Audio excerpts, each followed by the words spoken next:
Welcome to PD TV. ఏపీలో ప్రతిపక్ష పార్టీలంటువంటి తెలుగుదేశం, జనసేన పార్టీల తొలి జాబితా విడుదల చేయడం జరిగింది. ముందుగా కనుక చూసుకుంటే తెలుగుదేశం 94 మంది, జనసేన పార్టీ 5 సీట్లతో ప్రకటన చేయడం జరిగింది. ముందుగా కనుక ఈ పార్టీల గురించి, పొత్తుల ప్రకటన గురించి, తొలి జాబితా గురించి మనతో పాటు మాట్లాడడానికి వైసీపీ పార్టీ మహిళా విభాగం రాష్ట్ర ఉపాధ్యక్షురాలు, అలాగే ఏపీఐడిసి చైర్పర్సన్ బండి పుణ్యశ్రీ గారు మనతో పాటు ఉన్నారు. నమస్తే అండి. నమస్తే. ప్రత్యర్థి పార్టీలైనటువంటి తెలుగుదేశం, జనసేన పార్టీల యొక్క తొలి జాబితా చూడంగానే మీరేమనుకున్నారు? ముందుగా భయంతో చిందులేస్తున్న పార్టీల్లాగా కనిపిస్తున్నాయే తప్ప అసలు వాటిని మేము ప్రత్యర్థి పార్టీలని కూడా అనుకోవటానికి మొన్నటి వరకు కూడా నిజంగా ప్రత్యర్థి పార్టీలు అనుకున్నాం. కానీ పొత్తుల్లో కూడా ఇప్పటికీ ఈనాటికి 175లో 94 మాత్రమే చంద్రబాబు నాయుడు గారు అనౌన్స్ చేయడం జరిగింది. 24 పవన్ కళ్యాణ్ గారి కోసం అని చెప్పని కేటాయిస్తే ఆయన దీనాతి దీనంగా 5గురిని మాత్రమే అనౌన్స్ చేసుకోవటం జరిగింది. అందులో తన సీట్ అనౌన్స్మెంట్ అనేది ఇంతవరకు రాలేదు.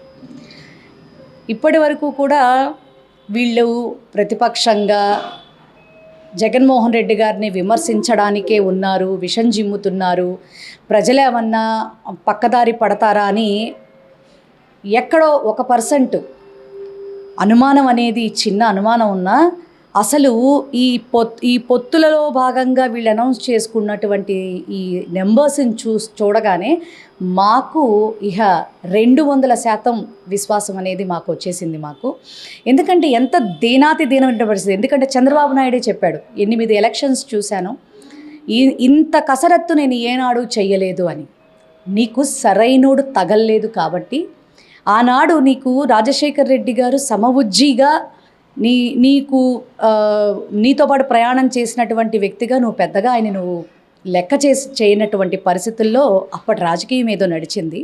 కానీ నీకు సరైన మొగుడు వచ్చాడు కాబట్టే ఈ రోజున నీకు చెమట్లు పోసుకొచ్చేస్తూ ఉన్నాయి. నీ పార్టీ భూస్థాపితం అయిపోతుంది అనేటటువంటి భయంతో వాళ్ళని కాళ్ళు పట్టుకొని, గడ్డాలు పట్టుకొని మరి బీజేపీ కోసం కొన్ని సీట్లుంచి మరి నీ తిప్పలు నువ్వు పడతా ఉన్నావు. అట్లాగే ఇటు పవన్ కళ్యాణ్ గారిని చూస్తే కూడా ఒకప్పుడు జనసేన ఏదన్నా చేసేస్తుందేమో పాపం, ఏదన్నా ప్రభావితం చూపించేసేస్తుందేమో పాపం అని చెప్పని ఆయన గొప్ప లీడరు పాపం అని చెప్పని ప్రజలు అనుకుంటున్నారేమోనని వాళ్ళు అనుకున్నారు, మేము అనుకుంటున్నాం. మేము కూడా ఎక్కడైనా పవన్ కళ్యాణ్కి కాస్త పవర్ ఏమన్నా ఉందా అని చెప్పని మేము అనుకున్నాం. కానీ పవన్ కళ్యాణ్ గారి పార్టీ పుట్టిందే చంద్రబాబు నాయుడు గారికి ఊడిగం చేయడానికి. ఇదైతే 100% వాస్తవం. 24 సీట్లు తీసుకున్నటువంటి వ్యక్తి ఏ రకంగా జగన్మోహన్ రెడ్డి గారిని పట్టుకొని నోటుకొచ్చినట్టు కోస్తాడయ్యా?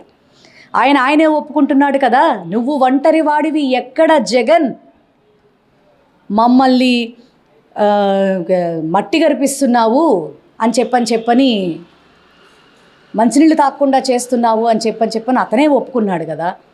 నిజమే, జగన్మోహన్ రెడ్డి గారు ఒంటరివాడు కాదు, యావత్ ఆంధ్ర రాష్ట్రం అంతా కూడా ఆయన వెనకాల ఉంది. అది గుర్తుపెట్టుకోండి. యావత్ ఆంధ్ర రాష్ట్ర ప్రజలందరూ ఆయన వెనకాల ఉన్నారన్న భయం మీలో మొదలైంది కాబట్టే వాళ్ళ కాళ్ళు వీళ్ళు, వీళ్ళ కాళ్ళు వాళ్ళు, మీ ఇద్దరు కలిసి ఇంకొకళ్ళ కాళ్ళు పట్టుకుంటూ అందరం వద్దాం, వైసీపీ వ్యతిరేక ఓటు చేయనివ్వకుండా మనం జాగ్రత్తలు పడదామని సొల్లు కబుర్లు చెప్పుకుంటూ ప్రతి ఒక్క మీటింగ్లో కూడా భజన చేసుకుంటా ఉన్నారు. మీరు అలా భజన చేసుకుంటానే ఉంటారు.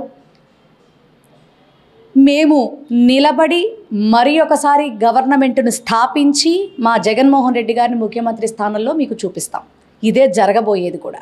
24 సీట్లతో జనసేన పార్టీ వైసీపీ పార్టీ మీద యుద్ధం చేస్తుందంటారు, అంతేనంటారు? మరి నిజంగా 175 సీట్లతో నేను సిద్ధమంటూ నిలబడినటువంటి వ్యక్తితో పొత్తులో భాగంగా 24 సీట్లు తీసుకున్నటువంటి వ్యక్తి మమ్మల్ని ఏం చెయ్యగలడని చెప్పని మేము అనుకోవాలా? అసలు ప్రత్యర్థి పార్టీ అని మేము ఎందుకు భావించాలా?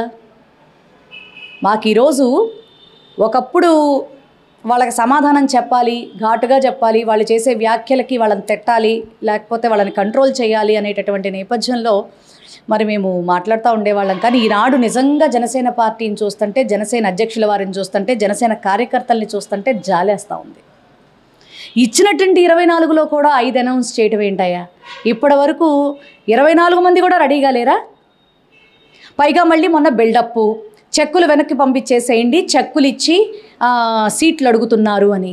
సిగ్గుండాలి ఇలాంటి మాటలు ఎక్స్పోజ్ చేసుకుంటూ పార్టీ పరువులు తీసుకోవటానికి. సిగ్గుండాలి. ఏదన్నా ఇది కరెక్ట్ కాదండి అని చెబితేనేమో వైసీపీ కోవర్ట్లు అంటాడు. మళ్ళా వెంటనే మార్చేస్తాడు. డబ్బు లేకుండా రాజకీయం చేయడం చాలా కష్టం, డబ్బు లేకుండా చెయ్యాలి అని ఒకసారి సూక్తులు చెప్తాడు.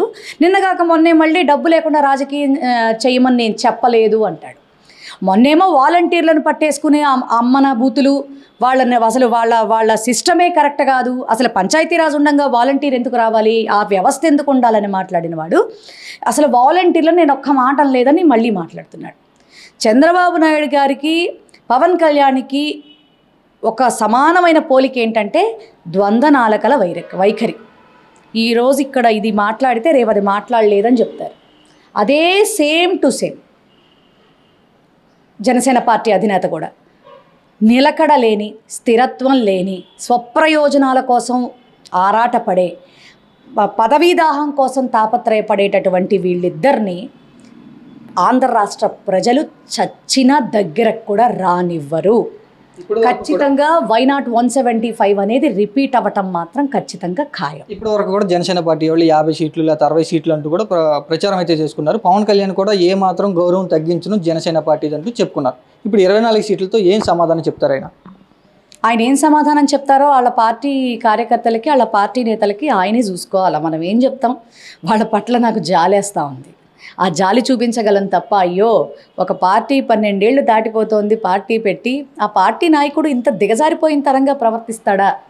నిజంగా మేము చాలా కాలర్ ఎగరేసుకుని, నిజంగా మా నాయకుడు ఏదో మరి ప్రతిపక్షాలు మేము మీ కుర్చీలు మీరే మడతెట్టుకున్నారే అమ్మ తల్లె, అలాంటి మాటలు మాట్లాడటానికి సిగ్గు శరం ఉండాలన్నమాట.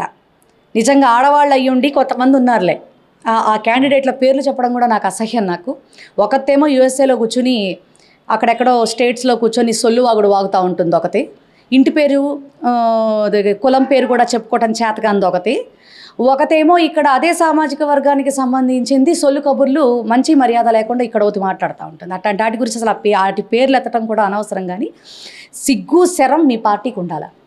ఎందుకని చెప్తున్నానంటే, మా నాయకుడు షర్టు మడత పెట్టి కాలర్ ఎగరేసుకునేలాగా మమ్మల్ని ప్రజల ముందుకి నడిపిస్తుంటే, మీరు ఏ లెక్కలో రేపొద్దున ప్రజల్లోకి రాగలుగుతారో అదొక్కసారి మీరు క్వశ్చన్ చేసుకోండి.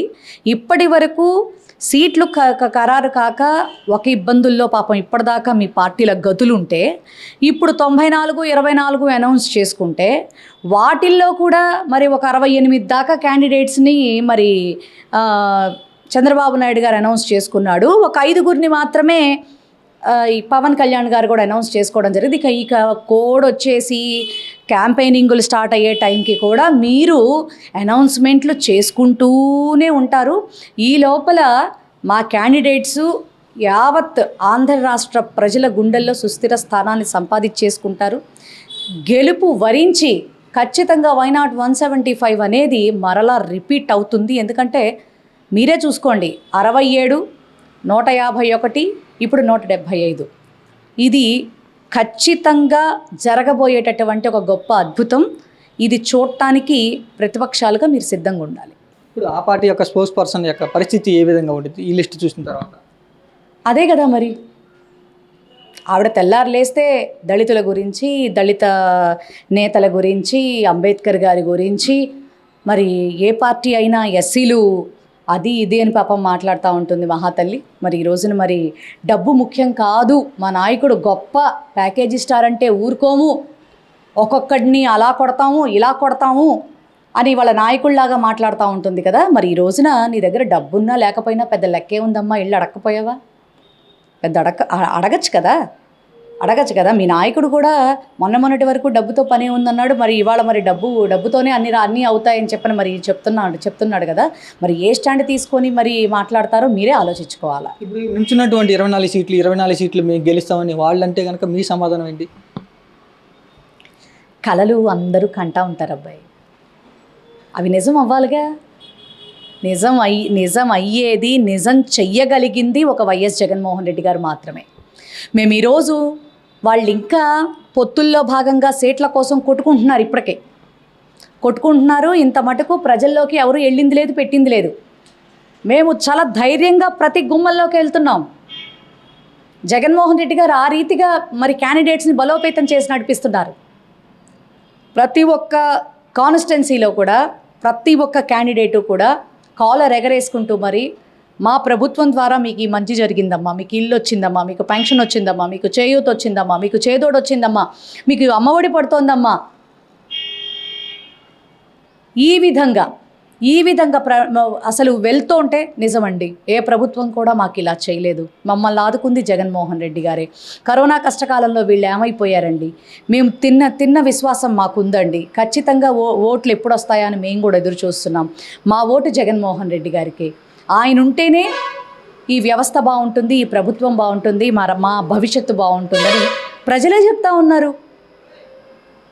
వాళ్ళకు మించిన ఆశీస్సులు, భగవంతుడికి మించిన ఆశీస్సులు మరి ఇంకేముంటాయి? అవి నిండుగా జగన్మోహన్ రెడ్డి గారికి ఉన్నాయి. ఆయన్ని ఎదుర్కోవాలంటే వీళ్ళు పగటి కళ్ళకు అంటూనే ఉండాలి. చివరిగా చంద్రబాబు నాయుడు గారు ఆయన సీటు చెప్పుకున్నారు, లోకేష్ గారు సీటు ప్రకటించారు, నాదెండ్ల మనోహర్ గారు సీటు వచ్చింది, పవన్ కళ్యాణ్ గారు ఎందుకని సీటు చెప్పుకోలేకపోయారంటే ఏమంటారు? భయం. నేను యుద్ధానికి సిద్ధమని ఏదో బిల్డప్ ఇస్తున్నాడు తప్పితే భయం.